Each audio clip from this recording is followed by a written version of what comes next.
시아버지가 직접 내린 사약을 마시고 죽어가는 며느리, 그리고 그 옆에서 차갑게 식어가는 새 아들의 운명.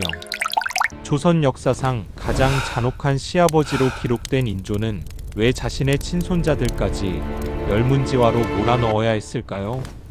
한때는 조선의 미래라 불렸던 여인이 어째서 궁궐의 가장 어두운 곳에서 죄인이 되어 숨을 거뒀는지 오늘 그 핏빛 기록을 파헤쳐봅니다. 이 이야기는 광자오란이라는 거대한 비극에서 출발합니다. 인조는 삼전도에서 청나라 황제 앞에 무릎을 꿇고 머리를 땅에 박는 굴욕을 당했습니다. 그리고 자신의 아들인 소현세자와 며느리 강씨를 인질로 보냈죠. 8년이라는 긴 시간 동안 청나라 심양에서 볼모 생활을 한 세자 부부.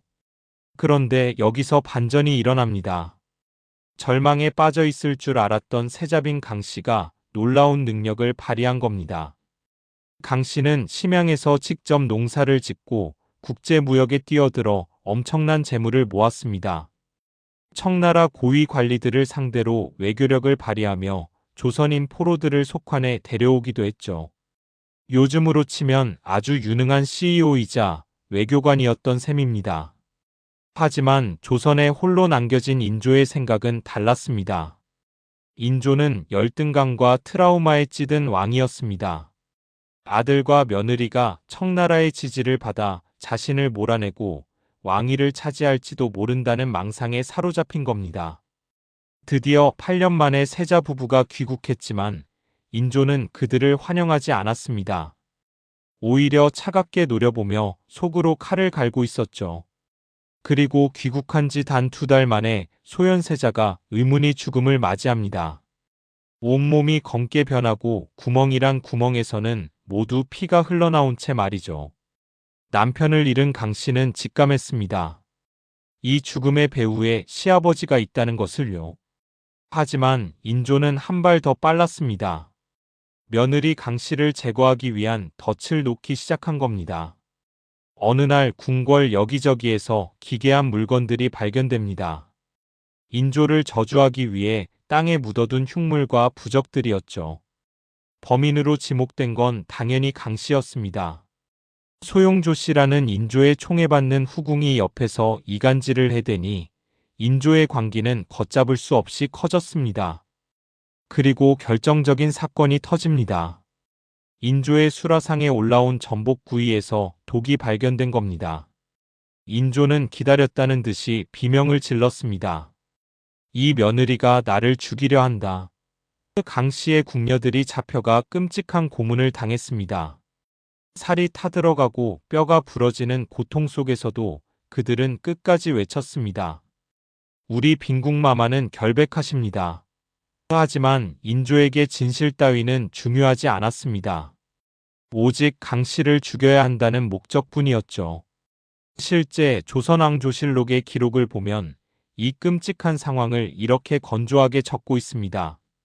왕이 강씨를 별궁에 가두고 밖에서 자물쇠를 채웠으며 음식조차 제대로 들여보내지 못하게 하였다.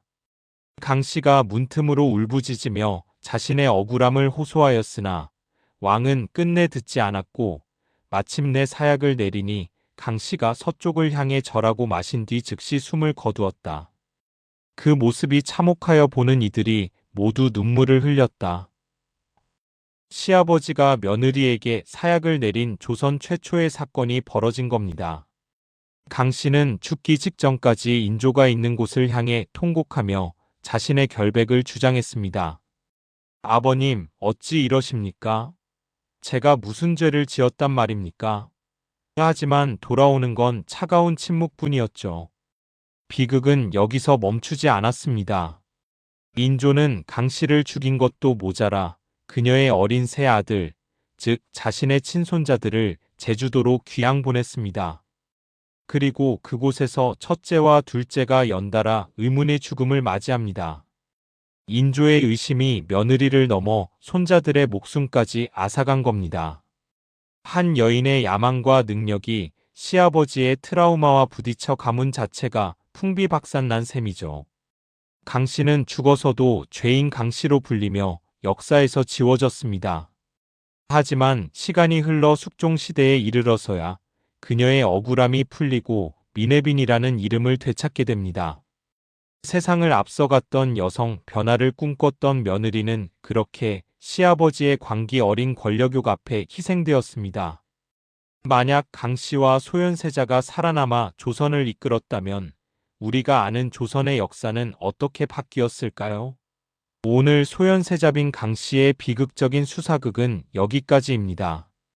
권력 앞에서 천륜조차 져버린 이 이야기가 가슴 아프셨다면 구독과 좋아요, 알림 설정 부탁드립니다.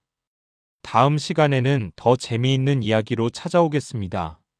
성종을 분노케 한 어우동의 스캔들 리스트 편을 기대해주세요. 끝까지 시청해주셔서 감사합니다.